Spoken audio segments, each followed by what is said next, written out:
Eu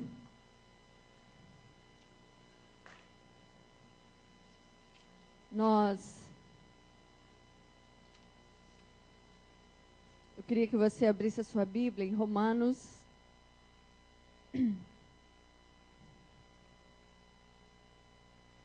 Em Romanos capítulo 2, versículo 12.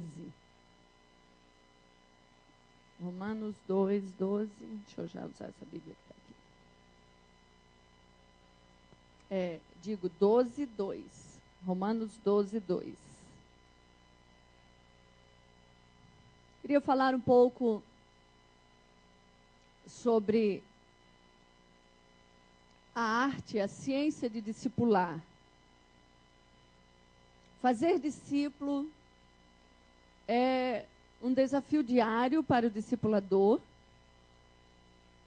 E fazer discípulo implica em uma transformação em que a pessoa vai passar naquilo que ela tem como valor dentro dela, como crença dentro dela, como ideologia dentro dela. E ela então vai entrar num processo, quando nasce de novo, parecido com o da semente. Deixa eu tirar isso aqui para representar uma semente. Vamos dizer que isso aqui seja uma semente de manga. Todo mundo conhece manga, ok? Todo mundo? Todo brasileiro conhece manga, né? As nossas mangas deliciosas. A manga, isso aqui é uma semente de manga. Isso é manga? Aqui tem no futuro, uma manga. Mas no presente não é uma manga, é uma semente de manga. A arte de se tornar discípulo é como, e aí nós vamos trabalhar aqui, o processo de uma semente. Paulo disse assim: rogo-vos, pois, irmãos, pela misericórdia de Deus, que apresenteis os vossos corpos em sacrifício vivo, santo e agradável, que é o vosso culto racional, e não vos conformeis com estes séculos, mas transformai-vos pela renovação da vossa mente, para que a gente experimente. Para que possamos experimentar, nós precisamos nos renovar, nos tornar, nos transformar. E aí é dessa transformação que vamos falar no discipulado. Ele diz, então, quando você se renovar, quando você se tornar novamente, é que você vai experimentar a boa, agradável e perfeita vontade de Deus. Então, voltando para a nossa semente aqui de manga, o nosso maior desafio é tornar uma pessoa um discípulo de Jesus. Tornar uma pessoa um discípulo da palavra. Porque nós vamos lidar com a mente. Então, o processo da semente está aqui. É uma manga. Aqui, no futuro tem uma manga, mas agora tem uma semente. Não tem uma manga. A glória dessa semente é se tornar uma mangueira. A glória dessa semente, a plenitude dessa semente, o todo dessa semente, não, realmente, uau, mangas. Você não pode ficar na semente. Você não pode morrer na semente. Você tem que tornar-se. Amém? Quando nós nascemos de novo, nós recebemos o Evangelho e o nosso espírito nasce em Cristo Jesus novamente. Nós temos a nossa conexão 100% agora aberta para o nosso relacionamento com Deus, mas a nossa mente vai se tornar crente. A nossa mente vai precisar tornar-se segundo os princípios da palavra, para que a gente experimente. Então, não basta você nascer de novo. A mente tem que tornar-se. E o processo de tornar-se é um processo de movimento contínuo. Por exemplo, eu tenho uma semente de manga, eu preparo a terra e eu coloco a semente lá. A conexão da semente com o solo, mais o cuidado que uma pessoa terá com com essa semente de manga que foi lançada ao solo, que vai irrigar, que vai adubar, e se vier bicho, vai cuidar, não vai deixar destruir. Se precisar de uma cerca para proteger o pé de manga, ainda quando ele está novo, que ele não tem sustentação de enfrentar certas coisas e que os animais podem vir comer, ele vai botar uma cerca, porque quando já é uma árvore grande, já não tem mais problema. Mas o discipulado é dessa maneira. Entra o evangelho na pessoa, entra a semente do reino, mas ela precisa se tornar plena no reino. Ela precisa se tornar madura no reino. Aquela palavra, quando Deus fala para Abraão ser perfeito, não quer dizer que Abraão não pecaria ou que não teria nenhum tipo de pecado ou de defeito. Ser perfeito, um dos originais hebraicos de ser perfeito é tornar-se pleno e completo. Tornar-se maduro. Quando que essa semente será perfeita para você? Para mim. Quando ela der um pé de manga e você comer a manga. Senão, ela é uma semente. Ela está ali, ela foi plantada, ela tem um valor. Mas ela ainda não cresceu, ela ainda não deu o seu fruto.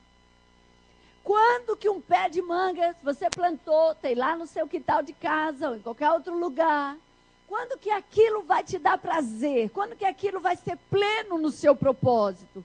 Quando crescer e der frutos. Aí é pleno no propósito. Quando uma criança que nasce, passa pela infância, passa pela adolescência, passa pela vida juvenil, quando ela está adulta, ela deve tornar-se plena, ou seja, madura, para desenvolver uma vida saudável. Se você tem um filho e ele para o seu crescimento, o seu desenvolvimento aos 7 anos de idade, já cresceu até 7 anos, já tem uma formação até 7 anos. Mas se esse filho parar o crescimento ali, ele é perfeito? Ele é pleno? Não. Quando que ele vai ser pleno? Quando ele tornar-se adulto. Então, no processo do discipulado, trazer uma pessoa para tornar-se plena no evangelho requer um esforço dela, porque a semente vai ter que fazer e trabalhar o seu propósito. O solo vai precisar fazer e trabalhar o seu propósito.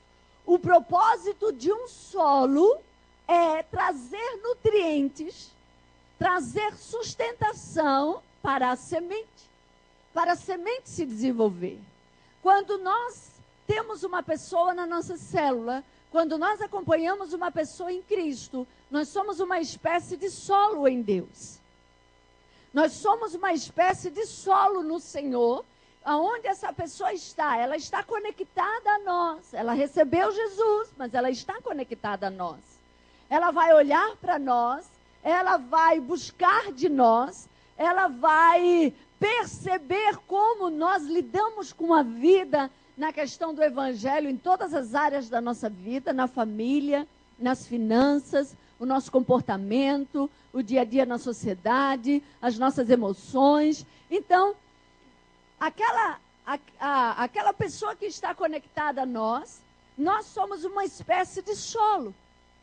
aonde nós temos a responsabilidade de formar Jesus nessa semente agora que nasceu, que é o novo discípulo, que está ali. E nós precisamos dar sustentação para que esse discípulo sobreviva e esse discípulo se torne um discípulo de Jesus. Uma pessoa segundo a palavra de Deus. Então, tem um trabalho que o solo precisa fazer e o trabalho que a semente mesmo vai se desenvolver, porque ela está conectada ao solo. Ela está conectada a nutrientes que vão fazer ela desenvolver-se. Aí, você, como discipulador, precisa ter em você os nutrientes divinos, porque essa semente, essa pessoa, ela vai precisar que você tenha a estrutura da palavra em você. Porque ela vai necessitar beber, ela vai necessitar conhecer, ela vai necessitar comer do Evangelho. Se você não tem alimento do Evangelho em você, se você não tem a estrutura do Evangelho em você, se você não tem a mente do Evangelho em você, você vai ter dificuldade de passar esses nutrientes para esse discípulo que está com você, essa pessoa que está com você. E nós sabemos que o nosso maior desafio, depois que uma pessoa é ganha, que ela nasce de novo, que ela encontra Jesus como Senhor e Salvador da vida, é a transformação da nossa mente, é tornar-nos segundo o Evangelho. Por quê? Nós somos constituídos, hoje é interessante que o Instituto Barna, que é um instituto da Austrália, que pesquisa profundamente o desenvolvimento dos crentes no mundo, ele diz que só 9% dos crentes do mundo possuem uma mente bíblica. Só 9% possui uma mente bíblica. Por quê? É muito importante que no discipulado nós entendamos, se você quiser escrever, fica bem melhor para o seu entendimento. Nós entendamos coisas que fundamentam, princípios que fundamentam a nossa mente. Primeiro, é uma ideia. Segundo, uma crença. Terceiro, valores. Quarto, comportamento. Então, funciona mais ou menos assim. Tudo nasce de uma ideologia. Tudo. Absolutamente tudo. A ideia de Deus de criar o planeta foi uma ideia. Ele teve uma ideia de criar o planeta. E aí ele criou o planeta como ele idealizou o planeta.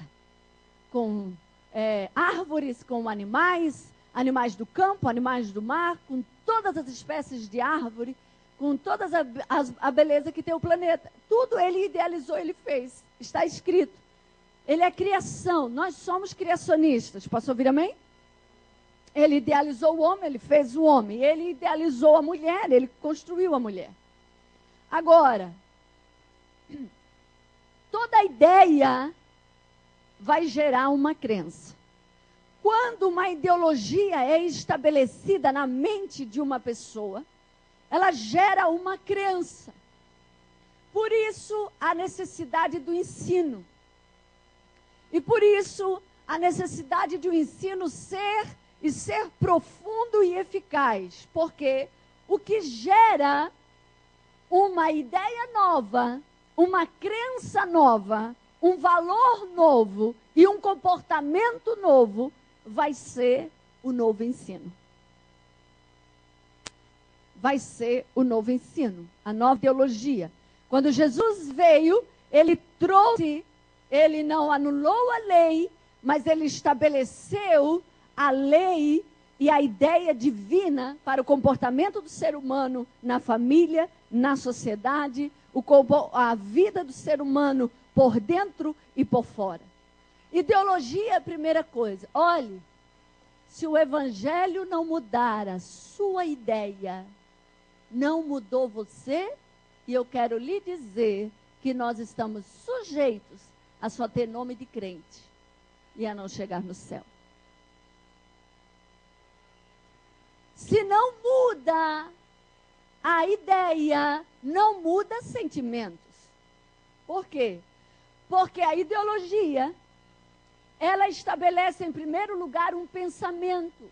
E de pensamento temos sentimentos. Nunca o contrário.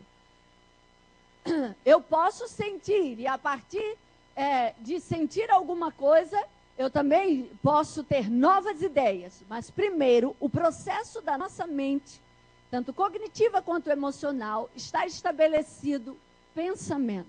Eu primeiro penso, eu primeiro tenho uma ideia. E a partir da ideia, a partir do pensamento, vão se desenvolver também sentimentos na nossa vida. E aí é que nós vamos precisar trabalhar profundo, porque se nós não tivermos a ideia, a ideologia divina, a nossa crença, ela será duplificada. Ao mesmo tempo que eu creio, eu não creio. Ao mesmo tempo que eu sou crente, eu também não sou crente. A ideia estabelece a crença. A crença vai mover o ser humano para tudo e quanto é lugar, porque você faz o que você crê. E você dá valor ao que você crê. Então, primeiro a crença, depois o valor. Por exemplo, o valor que essa flor tem para mim pode ser diferente do valor que esta flor tem para este irmão. Mas, independente do valor que eu dou, independente do valor que ele dá a esta flor, ela tem um valor. Por exemplo, vamos dizer que o valor dessa flor branca seja de $20. E aí eu olho para a flor e acho a flor linda e digo, uau, ela vale realmente $20. Me dê a flor e eu pago $20. Mas ele, como é seu nome? Rodrigo. O Rodrigo pode olhar para a flor, ela vale $20. Ele olha para a flor e diz assim, não, eu dar $20 por essa flor, não dou. Olha, o que a relação que ele tem com a flor é totalmente diferente da relação que eu tenho com a flor. Então a flor tem um preço, mas o valor que eu dou é diferente do valor que o Rodrigo dá. Isto quer dizer que este evangelho tem um preço.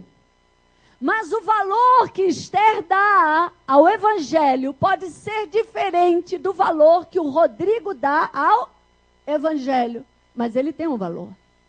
O valor é exatamente o que está estabelecido para o evangelho. O valor da salvação é inestimável. Ela tem um valor, é inestimável. Mas eu posso olhar para Jesus e dizer assim, eu creio, né? Minha avó falava e tal. Ok, tudo bem. Dei muito valor? Não. Mas o outro pode ouvir de Jesus e dizer, não, é isso aí. Isso aí. Eu vou mudar, eu vou buscar, eu quero, é isso. Seja o preço que eu tiver que pagar, eu vou ser crente. O valor é diferente. Conforme aquilo que está na sua mente, é o valor que você vai dar às coisas. O que tem um valor ideal para mim, pode ter um valor ideal para uma outra pessoa. Por isso que no discipulado, no desenvolvimento do discipulado, nós podemos ter diferentes resultados com as pessoas. Mesmo trabalhando libertação, mesmo trabalhando cura, mesmo trabalhando a mesma palavra que você dá a um, você dá a outro. Mas o valor que a pessoa dá ao discipulado, que Joana dá ao discipulado, é diferente do valor que Paulo dá ao discipulado, que Júlio dá ao discipulado, que Esther dá ao discipulado. São valores diferentes. Quando você trabalha com a vida de uma pessoa, você está trabalhando com os valores dela e você pode não entender, não compreender isso. Arão?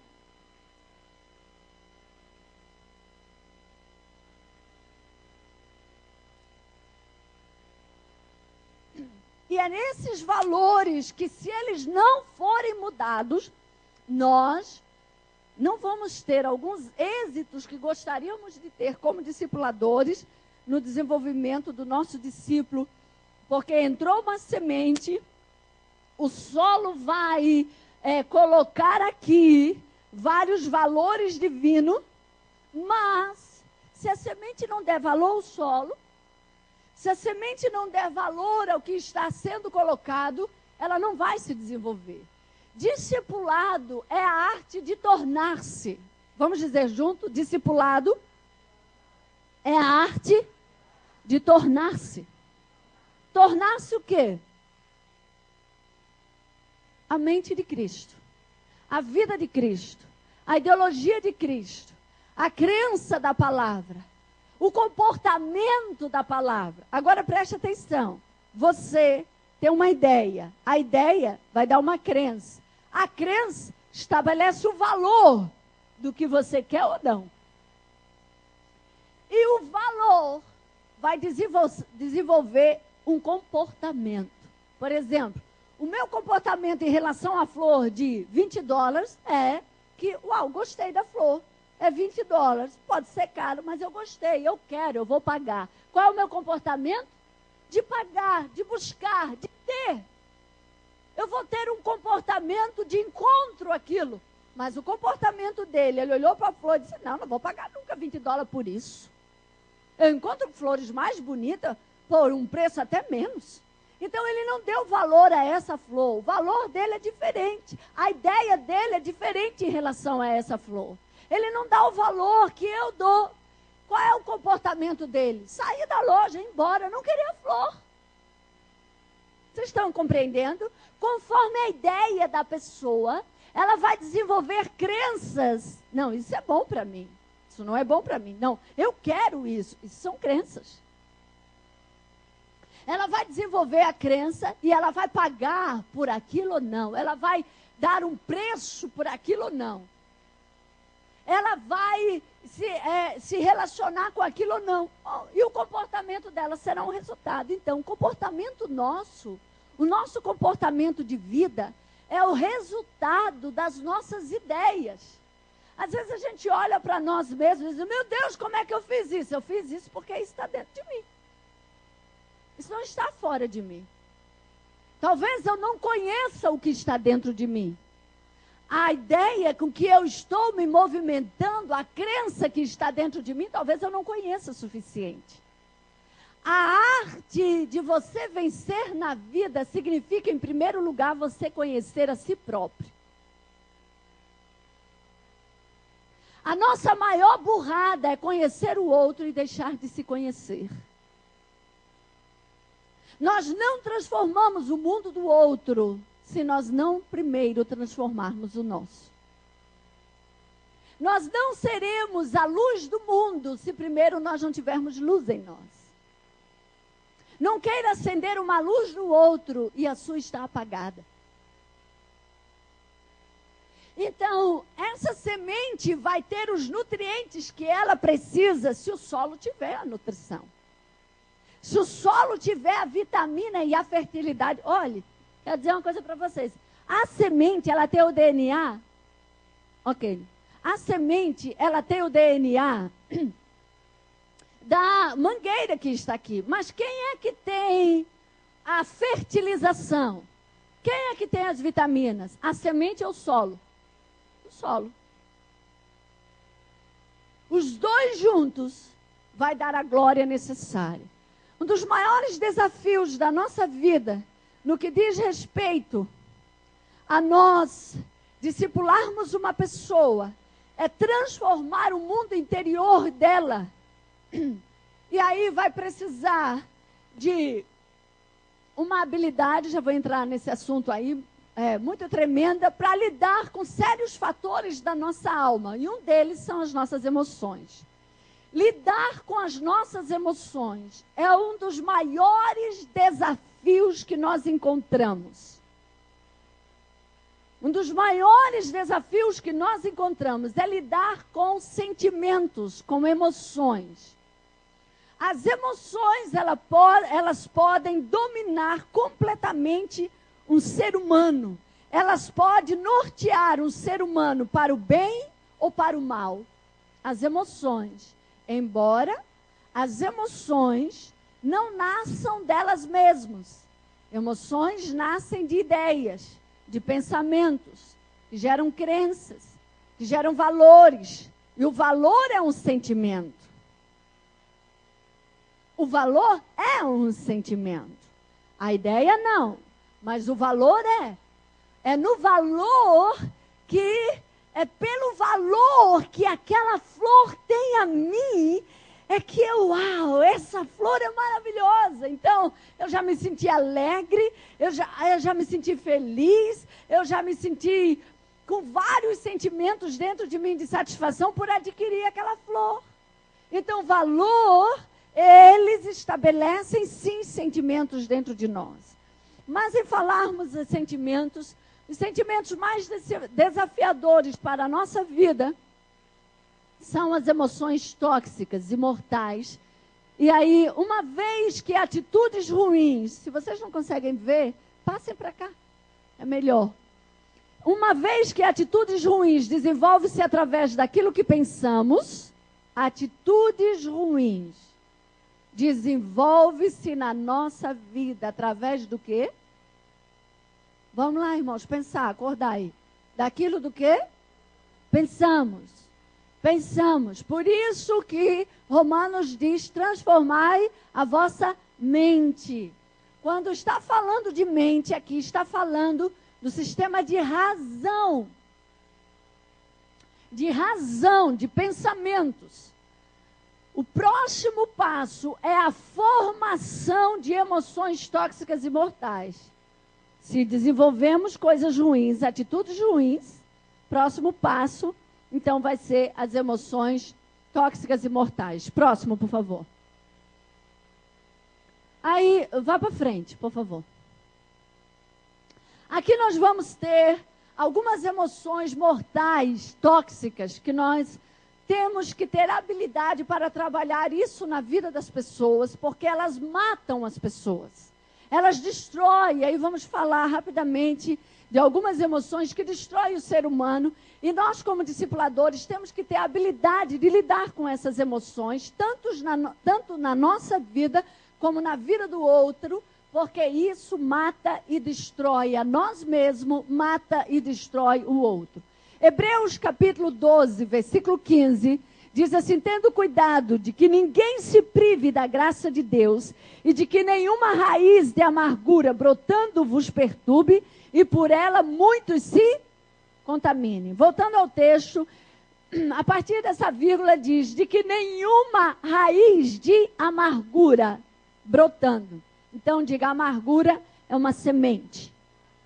Diga, amargura é uma semente. Olha o tamanho dessa semente. Geralmente as sementes são ainda às vezes bem menores, algumas maiores, mas a maioria é desse tamanho ou menor. Então, a amargura, a Bíblia diz que ela é uma semente. Ela vai cair aonde? No coração das pessoas, através de problemas. Geralmente problemas de relacionamento. Geralmente não. Nenhuma amargura nasce porque eu fiquei de mal com esse castiçal e aí eu estou amargurada contra esse castiçal. Não. Toda amargura, todo sentimento, ele vai nascer em relação, no movimento que nós fazemos com outra pessoa que não deu certo, que traumatizou, que machucou, que feriu. Aí nasce a amargura. Amargura vem de amargo. Do estado de ficar amargo. Não estou feliz, não estou doce, estou amargo hoje. Pior que boldo, né? Ou pior do que qualquer outra erva aí. Ele diz assim, amargura brotando vos perturbe. Amargura é um sentimento que gera perturbação na mente. Por quê? Aqui já entra o mundo do espírito. Quando nós desenvolvemos sentimentos tóxicos, por que nós estamos falando de tóxicos? Porque a Bíblia diz que esses sentimentos, eles contaminam. Tudo que é tóxico, contamina. Tudo que é tóxico, contamina. E os nossos sentimentos ruins, tóxicos, eles contaminam a nossa vida, em primeiro lugar. O nosso sucesso, em primeiro lugar. O nosso desenvolvimento, em primeiro lugar. Depois, o segundo solo que ela pega é o solo do da nossa família. A família é o segundo ambiente afetado com a toxicidade das nossas emoções. Depois vai pegar as partes sociais da nossa vida. O trabalho, a igreja, a célula. Mas primeiro me pega. Porque eu estou amargurado, eu estou mal. E ele diz que é uma raiz, que ela vai entrar. E é claro, se tem uma raiz, tem uma semente. Agora, você consegue ver essa figura? É uma pessoa que as mãos vão se tornando raízes. E a cabeça e para baixo também não dá para ver. E aí ela está soltando ali coisas ruins, né? Que é o que sai de dentro dela. A raiz, a amargura, ela vai ramificar-se a todo o nosso corpo. Agora volte à figura anterior, por favor. Aí nós vamos ter o problema emocional, como o problema físico e como o problema espiritual. O problema espiritual nós vamos encontrar lá no texto, quando ele diz que a raiz vai brotar e vai trazer perturbação. Perturbação é uma angústia, mas um estado de mente já aonde Satanás consegue perturbar, consegue oprimir, consegue trabalhar naquele relacionamento que está ferido, está amargurado. Amargura, ressentimento e falta de perdão trazem materiais tóxicos que vão afetar as nossas emoções. Olhe para mim agora, não olhe para o quadro. Quando a amargura entra na nossa alma, nas nossas emoções, elas vão se relacionar. A amargura se relaciona com a parte direita do nosso cérebro, onde estão as nossas emoções. O movimento do nosso corpo, a corrente sanguínea, vai desenvolver materiais tóxicos. Um deles, o alto teor de adrenalina, de cortisol e outros hormônios, que quando produzido em excesso ao nosso organismo, não é bom, é mau. E a corrente sanguínea, uma vez amargurado, o corpo produz, a amargura está na mente. O corpo está lá nas emoções. Você está vivendo aquela coisa amarga, triste, desconforto, ruim e tal. O sangue começa a produzir um alto nível de toxinas e vai jogando pela corrente sanguínea em todos os nossos órgãos. É aí onde entra a somatização das doenças psicossomáticas que nascem nas emoções. Aí o fígado vai ser afetado, porque o fígado, a corrente sanguínea passa direto nele, as toxinas vão vir, vão dar-lhe direto nesse órgão. Esse órgão cansado, traumatizado, vai começar a desenvolver doenças. Doenças paralisam uma pessoa. Então, o cunho pode estar na amargura, corrente sanguínea vai afetar aqui a bilis, vai afetar intestino, pode afetar a vesícula. Está comprovado, várias pessoas que têm problemas de vesícula, elas têm uma carga emocional muito grande que já viveram. Aqui os problemas hepáticos, os problemas de estômago também vamos ter aqui, porque qualquer órgão pode ser afetado quando nós temos cargas emocionais tóxicas. Vamos para o próximo. Ressentimento e falta de perdão.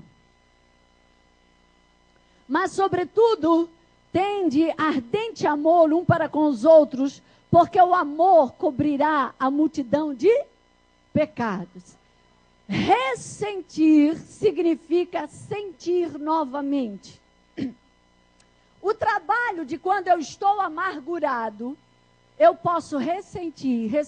Cada vez que eu ressinto, produzo material tóxico. Cada vez que eu ressinto, produzo perturbação.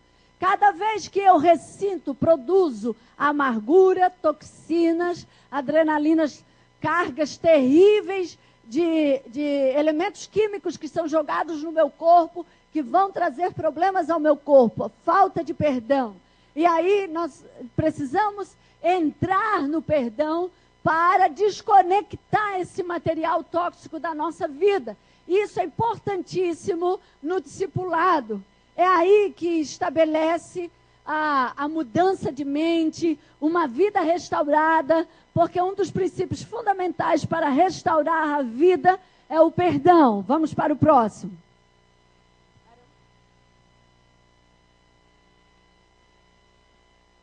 Alimentar-se constantemente de tais emoções nos adoece.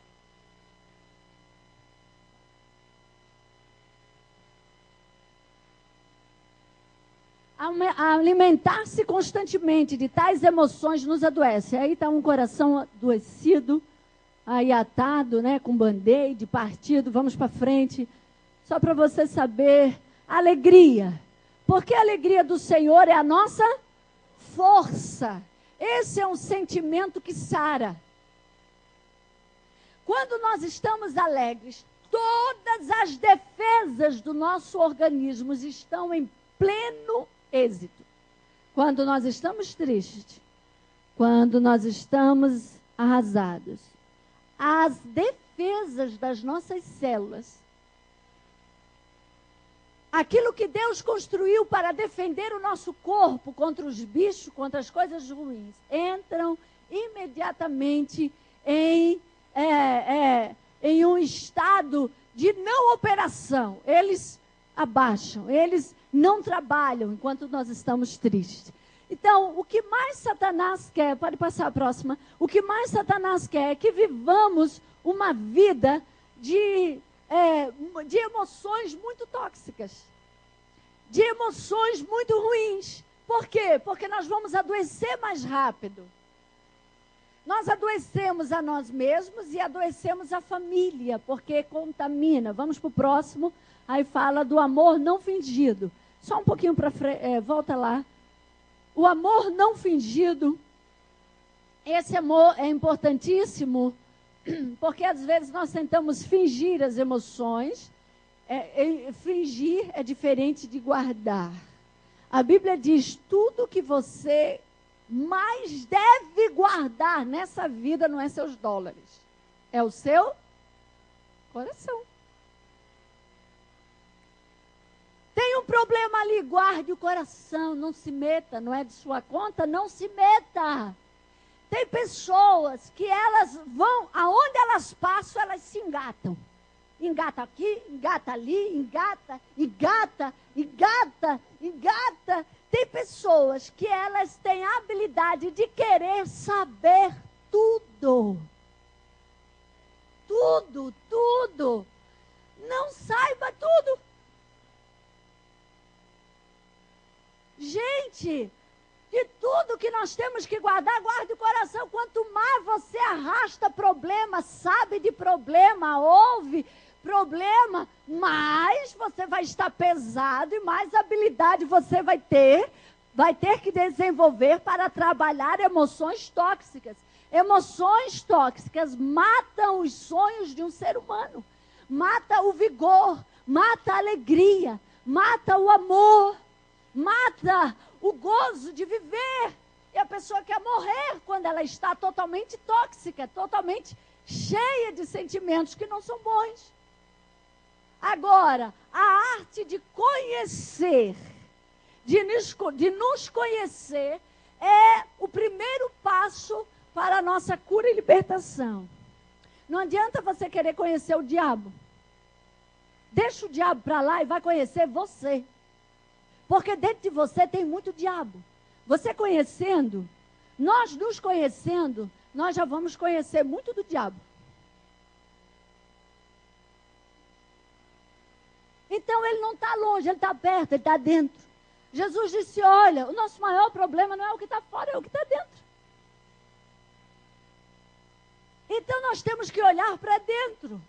Se nós não tivermos a habilidade de conhecer o que nós estamos sentindo. Você conhece o que você sente? Ai, que raiva! Você conhece a raiva? Você sabe o que a raiva causa? Você sabe quais são os males que uma raiva pode desenvolver a um ser humano? Você conhece o que você sente? Ou você só sabe do nome? Se nós soubéssemos o teor profundo do que nós sentimos, nós poderíamos ser mais hábeis em trabalhar perdão e em trabalhar saúde na nossa vida. Vamos para frente. Aqui, ódio e ciúme. O que causam aqui, eu estou trazendo principalmente a questão também a física, porque às vezes a gente só trata a questão, traz isso, ciúme tem demônio, ciúme tem tudo isso. Mas, quando a gente está com uma pessoa trabalhando o discipulado, ela tem a parte física também. Às vezes uma pessoa ela não se desenvolve no reino de Deus, porque ela é cheia de pressão alta, ela é cheia disso, daquilo, daquela doença, da outra, do outro. E aí, olha, ódio, ciúmes causam pressão alta, cefaleias, dores no coração, úlcera, câncer. Um sentimento tóxico, ódio e ciúme. O ódio, ele é completamente maligno, por isso que ele desenvolve células malignas. As emoções tóxicas são de malignidade, de natureza do mal. Toda emoção ruim é de natureza do mal. Ela vem porque deu problema no relacionamento, deu problema com a pessoa, houve ferimento, houve trauma, houve pecado, então nascem os sentimentos do mal, nascem os sentimentos tóxicos, nascem os sentimentos ruins. E aí, esses sentimentos vão percorrer no corpo através do quê? Diga, corrente sanguínea. Os nossos sentimentos, eles percorrem no corpo através da corrente sanguínea por meio de químicos que o nosso cérebro produz ao produzirmos tais sentimentos. Por isso que quando você tem uma emoção forte, o estômago contrai. Porque percorreu, saiu do cérebro, entrou na corrente sanguínea e vai, no estômago. E outros são o intestino, dá diarreia, outros tranca a rua, né? Tranca, não sai mais nada. E aí fica tudo preso, aí que dá toxina mesmo, né? Porque tem que liberar, o negócio não libera, aí fica tudo dentro. E vai explodindo para dentro. É interessante que nós entendemos assim, irmãos, explode para dentro. Às vezes a gente pensa assim, eu vou falar, eu vou liberar, porque eu quero me liberar. Ok, a gente se libera, às vezes falando, desabafando, e a gente vai precisar do local certo, a maneira certa, para desabafar, porque senão vai gerar mais pecado, mais toxina, mais problema. Então, o ódio e o ciúme causam aí sérios problemas, não só no mundo do espírito, mas uma alma totalmente pesada. E ela vai produzir, eles vão produzir sérias doenças no físico. Vamos para frente. Emoções tóxicas, aqui diz, os ciumentos têm risco duplo de problemas de coração. Por quê? Porque a descarga de adrenalina para as pessoas ciumentas, quando elas pensam na pessoa, elas produzem uma descarga de adrenalina que o corpo às vezes estremece. Estremece, treme todo. E aquilo ali é o prato cheio para adoecer. o prato cheio para desequilibrar o organismo. Vamos à frente. Aí está o amor, é sofredor, é benigno. O amor não arde em ciúmes. Irmãos, é interessante, porque o ciúme causa uma ardência. É um fogo estranho no corpo. Ele destrói as células do organismo. Ele destrói a resistência do ser humano. Por que Satanás trabalha no ciúme e quer que as pessoas desenvolvam? Olha, não seja uma pessoa que provoque ciúme na outra. Porque você está provocando mal na vida da outra pessoa. Tem pessoas que elas têm a habilidade de provocar ciúmes. Elas gostam, elas se nutrem da ufanidade de provocar ciúmes, seja no relacionamento, seja aos pais, seja aos filhos, seja, às vezes, na célula provocamos ciúme. Às vezes, com o que temos, provocamos ciúme. Não provoque ciúme, porque ciúme é natureza do mal. E não deixe o ciúme sobreviver no solo das suas emoções. Posso ouvir amém? Arranque ele, conheça ele, saiba que certos sintomas. Opa, estou sentindo raiva. O que é que vai sentir a vida toda? Estou com ódio, vai ficar a vida inteira? Olha, irmãos, a nossa alma, ela é tão desgraçada, no sentido de que ela nos sabota, que às vezes nós desenvolvemos prazer de sentir coisas ruins. Prazer de sentir raiva. E aí, quando a pessoa fala, ela está cheia de raiva, de toxina, de coisa ruim que na fala. Você tem que identificar o que é que você sente. Se você não souber dar nome a seus bois e saber que determinados bois estão te levando à falência e à destruição, nós podemos morrer intoxicados. Morrer intoxicados. Vamos para frente. Olha aí. Essa figura era ótima para a raiva e para o ódio. É um demônio. Qual é a flauta que ele está tocando? Ele está tocando flauta, mas com o osso de alguém. Estão vendo a figura? O que ele tem no colo? Um coração. Então, é interessante que, com as emoções tóxicas, às vezes Satanás fica assim com a gente. Hã? Isso. Tem uma? Está vendo aqui a chave? É a chave do coração. Quando Satanás consegue ter a chave das nossas emoções, ele tem a chave do nosso coração. Tendo a chave das emoções, através das emoções ruins, tendo a chave do coração, através das emoções ruins que nós crentes produzimos, e às vezes levamos anos para nos desfazer delas, Satanás consegue ter acesso ao nosso corpo. Satanás consegue ter acesso a espírito, alma e corpo. Então aí, tratando aqui das doenças, a artrite é ótima.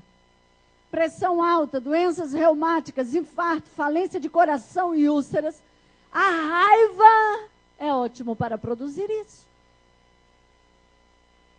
Agora, nós vamos ser uma espécie de crentes que, uma vez conhecendo emoções tóxicas, não vamos mais produzi-las? Não. Nós vamos ter que desenvolver habilidades para trabalhar com as emoções tóxicas rapidamente antes que elas nos destruam. Ok? Habilidade para trabalhar com a raiva. A raiva entrou, o que eu tenho que fazer? Não nutra a raiva. Não permaneça com a raiva. Não fique com ela a vida inteira. Nem tenha prazer nela. Porque ela vai gerar, por trás desse sentimento, tem demônios. Tem a força das trevas agindo. Vamos para o próximo. A raiva faz a adrenalina subir e dá pressão ao coração. E aí é a adrenalina é um hormônio que eu falei para você. Ele produzido em alto escalão, ele é como uma toxina no nosso organismo. Tem que produzir na parte de grau, de quantidade ideal. Vamos para o próximo. Nós conhecemos um pastor, ele é americano, e ele aos 60 anos, uma pessoa assim que aparentava 80, com problemas no joelho para pregar, coloca-se um banquinho aqui, e ele prega ali, apoiado sobre o banco, prega muito bem, um homem de Deus. Nós perguntamos por que ele estava vivendo assim. Ele disse que na fase da juventude, ele viveu tanta adrenalina, que comeu as articulações dele. Então hoje uma pessoa de 60 anos não é mais velha, irmãos. Não é mais. Velhice é 65 para 70, olhe lá ainda. Se a pessoa soubesse se cuidar. No entanto, aquela pessoa de 60 anos estava como uma pessoa para mais de 80, e tem pessoas de 80 que nem vivem aquilo. Porque viveu altas doses de adrenalina. E aí destruiu as articulações dele. O ódio suprime o sistema imunológico. Então as células cancerígenas têm espaço. Ele suprime o sistema imunológico. Ódio. Ódio. Como você identifica esses sentimentos? Quando você lembra de uma situação traumatizante na sua vida e nasce ódio, e nasce raiva, e nasce rancor, e nasce amargura.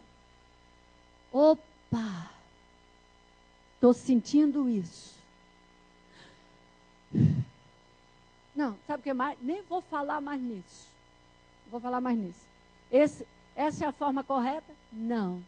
Se você está assim, foi uma coisa muito profunda.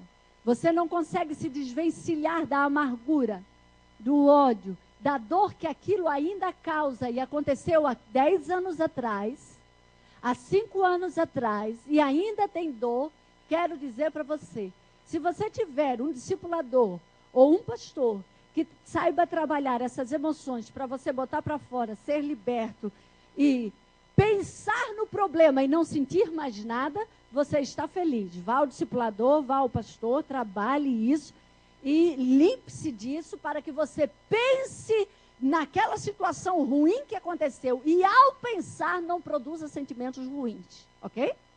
Aí você está quite.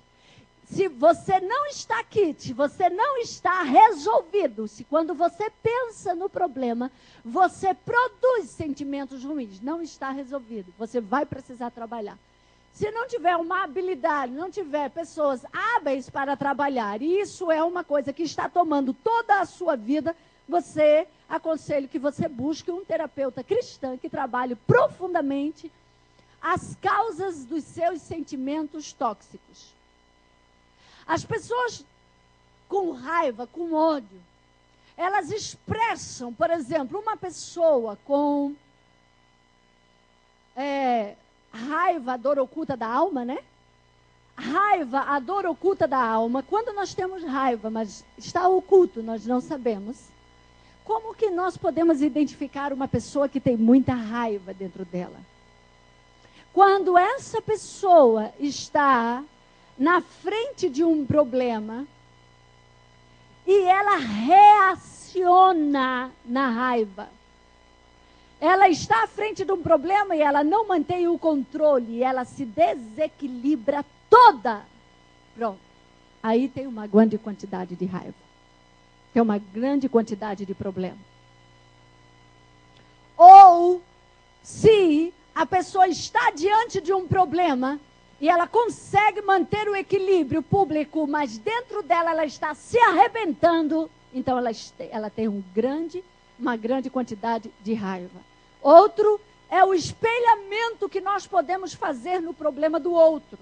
Um dos nossos maiores problemas no discipulado é quando nós nos encontramos no espelhamento. Jesus fala disso quando ele disse, olha, antes de você tirar o arqueiro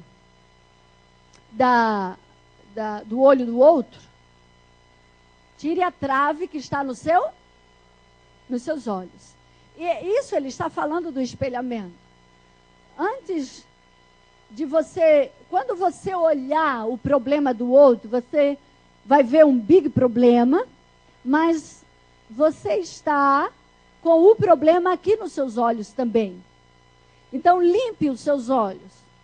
E aí, quando Jesus fala disso, ele fala de quando nós encontramos o nosso problema, por mais que seja grande ou pequeno, quando nós encontramos o nosso problema na vida do outro e nós desistimos do outro porque nós temos o problema.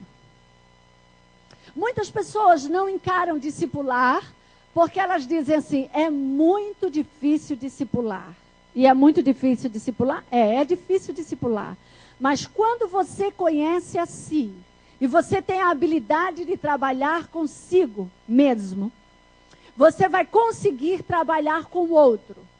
Enquanto você não consegue olhar para o problema do seu olho, identificar o seu problema, você vai olhar para o problema do outro e você vai fazer sabotagem sem você perceber. Você não vai conseguir tratar o outro. Você não consegue aprofundar o outro porque você não tem profundidade em você. Então você não aprofunda no outro. Porque você não tem profundidade em você. Você está ali o problema, eu não conheço nem para mim. E aí, automaticamente, a nossa mente, ela sai, ela camufla, ela faz um caminho aonde você vai sair fora da situação. Vamos para o próximo. Aqui, há um número muito alto de cristãos que armazenam ódio no coração. E aí, às vezes, nós somos igual isso aqui, ó. Nós temos a Holy Bible, mas, ao mesmo tempo, nós somos um revólver armado para dar o tiro no irmão. E nós andamos com a Bíblia debaixo do braço. Por quê? Porque nós não conseguimos tratar as emoções, da raiva, do ódio. E aí, isso pode ter nascido da infância, isso pode ter nascido agora. Como eu disse para vocês, não existe momento, não tem como nós vivermos sem desenvolvermos essas emoções. O nosso sucesso está na habilidade de, ao produzirmos elas, imediatamente agirmos para nos limparmos dessas emoções. Então,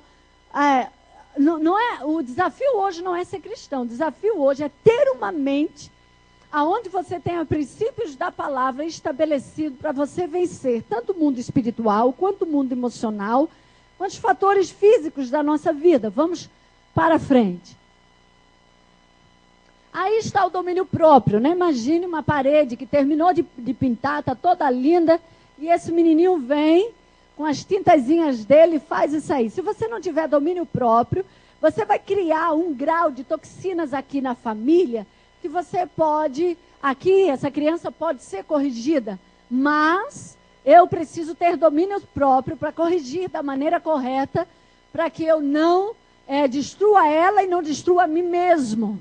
Nos nossos relacionamentos, nós podemos destruir o outro e destruir a nós mesmos. Mas saiba que sempre quando você está destruindo o outro pelas emoções tóxicas, em primeiro lugar, nós nos autodestruímos. Porque elas saem de nós para o outro. Elas sempre têm um ponto de partida, e o ponto de partida é o coração que libera. E esse é o mais ferido e o mais afetado. Vamos para o próximo. Orgulho. Aqui é muito interessante porque o orgulho tem o poder de causar doenças mentais, infarte e até ataque de coração. Interessante essa figura, porque o orgulhoso, ele é assim, ele só pensa nele, ele não pensa no outro. Então o outro pode estar debaixo do pé, não é verdade? O outro pode ser pisado, o outro pode ser maltratado, mas eu não. Então, às vezes, você pensa que você tem... A gente pode pensar que tem emoções estáveis, mas, na realidade, é um alto índice de orgulho, que nós não nos importamos com ninguém. É interessante que, quando Jesus fala das emoções, eu queria aquele texto, alguém pode me ajudar? Aquele texto onde a Bíblia fala... Onde Jesus fala da boa medida, recalcada, sacudida, Lucas 6, eu acho que 6,38. Se você tiver aí, você pode abri-lo. Que quando Jesus coloca esse texto, Jesus está falando de sentimentos e de comportamento, não está falando de finanças. Embora esse texto sirva para finanças. ele é um exemplo que Jesus traz, mas... Depois faz isso aqui, tá? Aqui, é um exemplo que Jesus traz. E aí eu quero ler: sede misericordiosos. Peraí. Amai-vos, verso 35, 6:35. Amai-vos, porém, os vossos inimigos, fazei bem e emprestai. Tá aí? Tá. Nunca desanimado, e grande será a vossa recompensa, e sereis filhos do Altíssimo, porque Ele é benigno até para com os maus. Sede misericordiosos, como também vosso Pai é misericordioso. Não julgueis, não sereis julgados, não condeneis e não sereis condenados. Perdoai e serei perdoados. Dai e dar-se-vos-á boa medida, recalcada, sacudida, transbordante, vos deitarão no regaço, para que com a mesma medida que medirdes, vos medirem a vós. Propôs-lhe também uma parábola: pode porventura um cego guiar outro cego, não cairão ambos no buraco? Aqui Jesus está falando de misericórdia. Aqui Jesus está falando de amar o inimigo. Quando uma pessoa nos fere, ela pode se tornar um inimigo para nós, porque nós vamos produzir emoções tóxicas em relação a ela, e aí ela vai se tornar um inimigo. E o seu inimigo pode ser o de dentro da sua casa, o de fora da sua casa, na célula. E aí você vai ter que aprender a converter. De inimigo, ele vai precisar ser seu amigo. Como? Você convertendo as emoções ruins, arrancando as emoções tóxicas da sua vida em relação a outra pessoa. Então ela vai deixar de ser inimiga. A partir do momento que você não tem mais raiva, você não vai ter mais inimigo. A partir do momento que você não tem mais ódio, você não vai ter mais inimigo. A partir do momento que você não tem ciúme, você não vai ter mais inimigo. O verso 37, quando ele sai das emoções, ele entra na estrutura mental e ele diz: não julgueis e não sereis julgados. Não condeneis e não sereis condenados. O julgamento é feito pela razão. A razão equilibra, estabelece a medida exata para o julgamento. Então não julgueis, porque quando nós estamos feridos e cheios de emoções tóxicas, nós julgamos, condenamos. Não tem nada mais hábil, nada mais importante, nada mais tão assim de peso na nossa vida para nos habilitar a sermos juízes do que emoções tóxicas, ruins, amargura, ódio, ressentimento, raiva, traição. Vai nos levar a uma mente condenativa. Às vezes, ei, para aí, tá produzindo, tem inimigo aí? Você tem inimigo na sua alma? Vai precisar aprender a amar o inimigo. Como? Se desfazendo das emoções tóxicas, o amor nasce automaticamente. Porque nós fomos feitos deles. Somos criatura dele. E temos o novo nascimento nele. Posso ouvir amém? Aí ele, ei, está produzindo isso? Não julgue. Não, por quê? Porque você vai ser julgado. Não condene, porque você... Mas como não condenar? Mas como não julgar? Limpando-se das emoções tóxicas. Por quê? Dá e dá-se-vos-á perdão. Posso ouvir amém? Quando você dá perdão, você vai ter a boa medida de perdão. Você vai ter perdão recalcado, perdão sacudido, perdão transbordante. Vos deitarão no regaço. Mas quando você produz ódio, raiva, ressentimento, ei, dar-se-vos-á raiva, boa medida de raiva, raiva recalcada, raiva sacudida e raiva transbordante, vos deitarão no regaço. Jesus disse: olha, aquele exemplo lá, que vocês colhem, e aí acontece isso, da boa medida recalcada, acontece aqui, nos vossos relacionamentos. Acontece quando nós produzimos em nós pensamentos de condenação e de julgamento. Acontece quando nós não amamos. Acontece quando nós não somos misericordiosos. Acontece quando nós somos orgulhosos. Então, a boa medida vai se estabelecer. Do quê? Da raiva. Da vida seca, das coisas que não prosperam, de uma vida que não tem felicidade. E aí, se você não produz felicidade, se você produz felicidade, você vai ter felicidade para você, felicidade para o outro. E aí, dá e dá-se-vos-á felicidade. qual é a porção? Está no texto. A porção é boa medida de felicidade, felicidade sacudida, felicidade recalcada, transbordante, vos darão, e olha, vai deitar em todo o seu regaço. Em toda a sua vida, em todo o seu território. Então, nós precisamos tratar, nos conhecer. Até eu sou orgulhoso. E aí, irmãos, tem hora que nós precisamos trabalhar profundamente. Pode vir, pastor. Trabalhar, eu já estou